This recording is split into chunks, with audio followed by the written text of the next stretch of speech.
All right, guys, so for this lesson, we're going to be continuing 30, 60, 90-degree triangles and 45, 45, 90. Both of these triangles, once again, are called special right triangles. Now, you're going to see these triangles all throughout IM3, even if you take STEM next year, and IM4 and calculus and above. You're going to see these triangles all throughout these three courses and anything above these three courses. So you have to fully understand and get a grasp of how these three triangles work. Now, in the notes that you should have printed up or you should have on your computer screen right now, I tell you they are just patterns, and I can't say this enough. I told you guys this a lot when I went over this in the beginning of the week. These are just patterns. We're going to start off with the 30, 60, 90-degree triangle. Now, for the notes, I don't have actual numbers. I have the pattern. So, on this side, on the notes, I say a number. So take any number. Let's say, I don't know, 8. The short leg is half of the hypotenuse, which is 6. Or take this number, multiply it by 2. It's this side is twice this number. This side is this number, the short leg, times a root 3. We went over that pretty simplistically. Once again, this is half of this. So let me go over, instead of saying this is half of this, let me say the short leg is half of the hypotenuse. The longer leg is the short leg times root 3. All right, well, let's put a number. Let's say this is side M. This is just a pattern. It is not a formula. The short leg is half of the hypotenuse, or the hypotenuse is twice the size of your short leg. So if you have 1 M, this would be 2 times that number. The longer leg is your short leg times root 3. Your short leg times root 3. So this is how this triangle is set up. If you plug in any number, let's say M equals 6. Let's plug a 6 in and see if it's going to fit the pattern. If I plug a 6 into here, for example, instead of 2 times M, I'm going to replace the M with the 6. 2 times 6 is 12. This M is 6. And this M is 6. Look, it fits the exact same pattern. So once again, this is just a pattern, nothing more. I'm going to go over the 4 examples. And what I'm going to ask you to do is pause the video in between each one.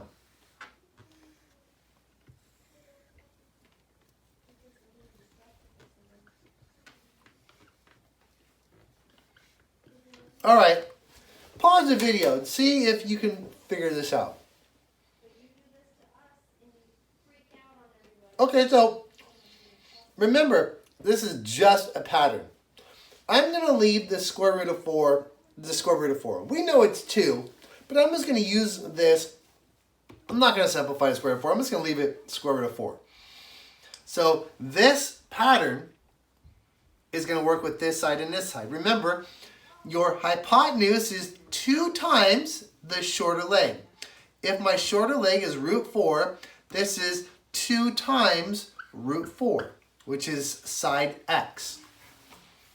Your medium leg is your short leg, which is root 4, times root 3. Remember, this is just a pattern. The side across from the 60 is your short leg times root 3. That's what I say in the pattern. Root 4 times root 3 is a square root of 12. This is how this triangle is set up. So if you're tripping out, you're like, wait, how does that make sense with the Pythagorean theorem? I'm just going to do this to show you Pythagorean theorem will actually work out. Watch. If I were to prove this using a squared plus b squared equals this whole side, c squared. And the reason why I'm putting this in parentheses is because I know I have to square this too also. Now watch. This will work out. When you square root a square, you're just left with the number inside. When you square a square root, you're just left with the number inside. Now if I distribute this square to this 2, I get 2 squared, which is 4. When I distribute the square to the root, I get 4. 4 plus 12, 16 equals 16. Yep, see, that works. If the Pythagorean theorem will always work, then all the sides are correct. You don't need to prove it like this. Okay, let's do the next one. Once again, let's have you try and pause this video and see if you can do it. I'm going to go ahead and set it up. Now remember, it's just a pattern. It's not a formula. The reason why I keep saying that is because some people go, well, wait.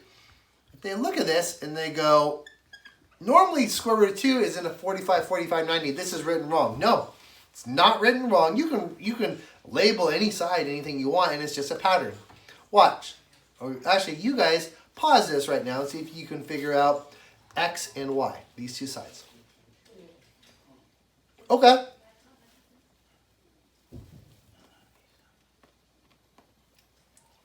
So if you pause this video,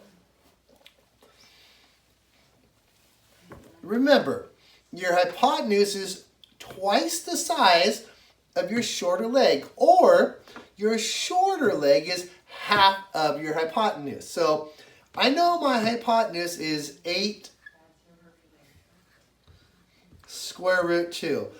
I know that this side is half of this. So if I divide this by 2, 8 divided by 2 is 4 root 2. There's that side. Remember, this side is half of your hypotenuse. Let's see if you can figure out this side. Your longer leg is your short leg, which is this, whatever this number is. Sure, there's a 4 and a root 2. Technically, this is a decimal. If you were to multiply 4 times square root of 2, it's going to give you one decimal number on your calculator. But you don't need to worry about converting it to a decimal. So 4 square root 2 times root 3. Remember, this longer leg is the short leg, which is 4 root 2 times root 3, which is equal to root 2 times root 3 is root 6. You don't mess with that 4. You just leave it. Think of this like this. Think of this as 4x times y.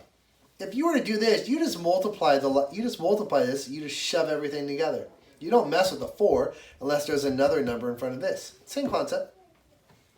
All right. So here are the 3 sides.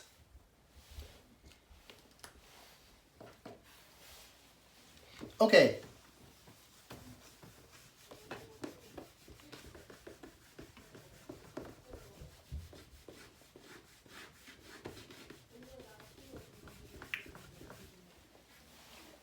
Let's try this one.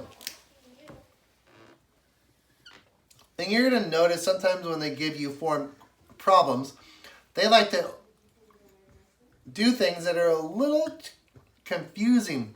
They're going to give us a 45x because they know we're used to 30, 60, 90, and 45, 45, 90, which kind of mess with our heads if we have other numbers that are just like other triangles. All right, whatever. Remember, this was the weird thing. Whenever you have a number across from your 60 degrees that doesn't have a square root 3, remember the rule. You're going to take this term, divide it by 3, and put a root 3 next to it. You're going to take this term, divide it by 3. We did this a lot last class. 45x. You're going to divide this by 3, and you're going to put a root 3 next to it. Okay. 45 divided by 3 is 15x. So this is technically 15x root 3. Remember, it's just a pattern. It is not a formula. What is this? This is 2 times this. The hypotenuse is twice the size of your shorter leg.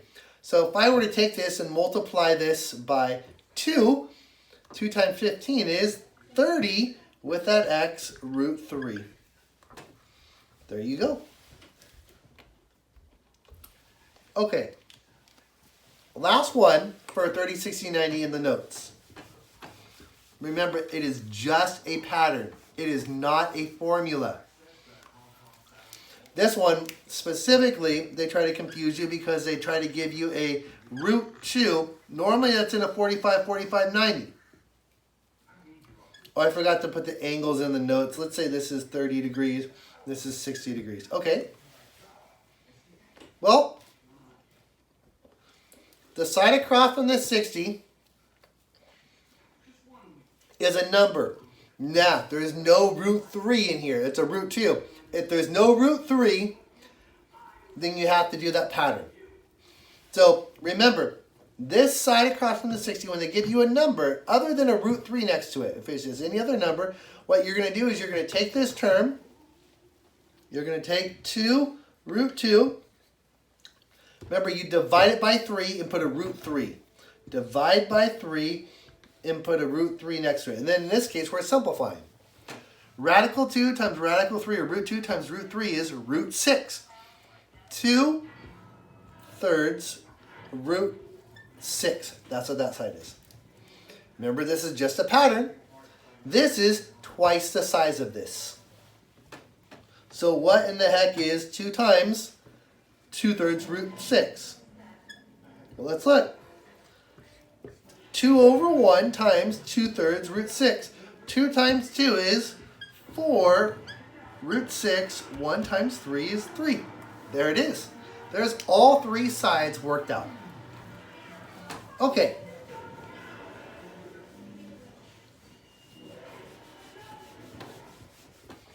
The next one that we're going to do, look at a little more deeper, is a 45, 45, 90.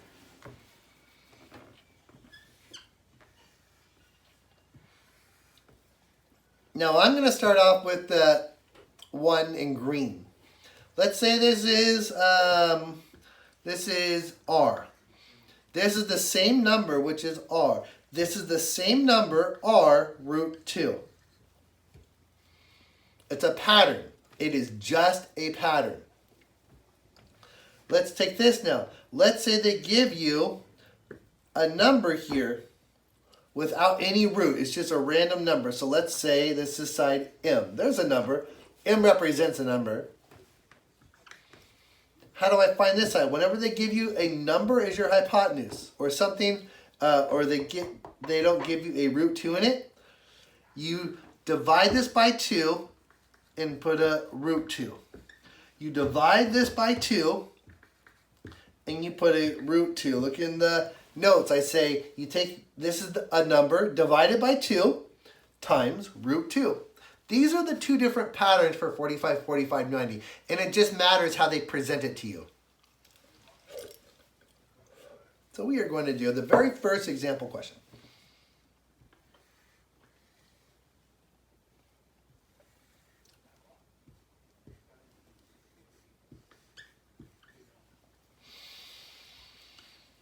And you're going to either use this or this to solve for this. And the way you can do it is this. If they give you a root 2 in your hypotenuse, you use this. If they don't give you a root 2 in your hypotenuse, or if you can't find out what the root 2 is, you use this one. Here's a root 3. Is there anything I know about a root 2 in here? The answer is no. So we are going to look at this 2 different ways. Let's say, let's use this triangle. And it doesn't matter how you use it. You're still going to get the same answer. This side and this side is the same. So this side and this side is the same. Oops. And this side is, this hypotenuse is your leg times root 2. So 9 root 3 times root 2. You just multiply the roots to give me 9 root 6. Okay. Or let's say this. Why didn't I use this? Well, the reason why is because they didn't give me a nice, easy number for my hypotenuse. So I just used this one. If we know the hypotenuse, then I would say use this. If we don't know the hypotenuse, then use this. Let's do the next one.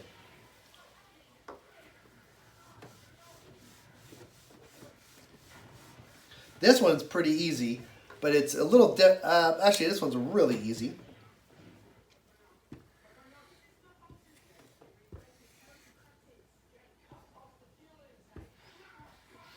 This is 5 root 2. Do I know my hypotenuse? Yes, so let's use this.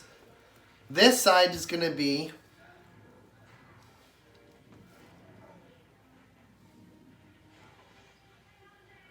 well, I would say the easiest one is probably this one because they give me a root, but it's not a number yet. I mean, it is a number, but we would have to multiply root 2 into 5 to use this. Let's say we only use this. I think it's easier to explain. If we only use this triangle, if we know our side without any roots or anything, we just have one whole number for here. But for this, we have a root 2 in the hypotenuse, so therefore each one of the short legs is just this number, 5 and 5. That one's really simple. Okay. Here's another one. Look at the third example.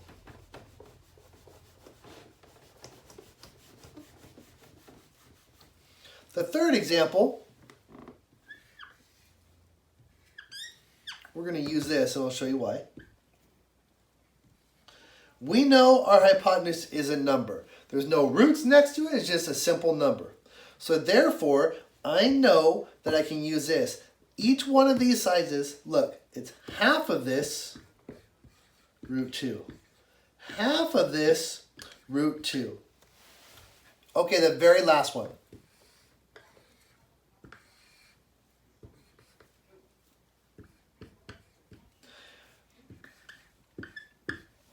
Okay, square root of 4. I'm going to do this 2 different ways, and you're going to see you get the same exact answer no matter how you do it.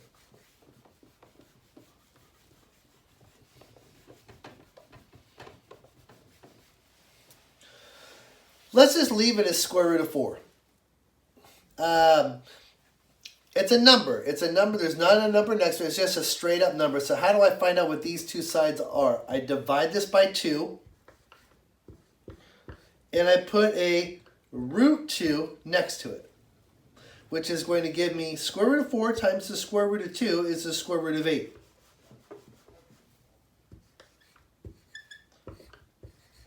And this is root 8 over 2. So that's that answer. But let's do this. Let's say I actually look at this and go, oh, wait. This is square root of 4. The square root of 4 is 2. That's the square root of 4. Okay, square root of 4 is 2, so I know that if this is 2, then this is half of 2, which is 1 root 2. Now check this out. Remember on the when I just left it as a root, and I said this is root 8 over 2, root 8 over 2, or I said if I simplify square root of 4 to 2, I take half of 2, which is 1, with a root 2. Square root of 2 is the same thing as square root of 8 over 2. Do these on your calculators, this is the same answer. So no matter how you do it, you're going to get the same answer. How should you leave it? I don't care. Either leave both of these as root 2 or both of these as root 8 over 2.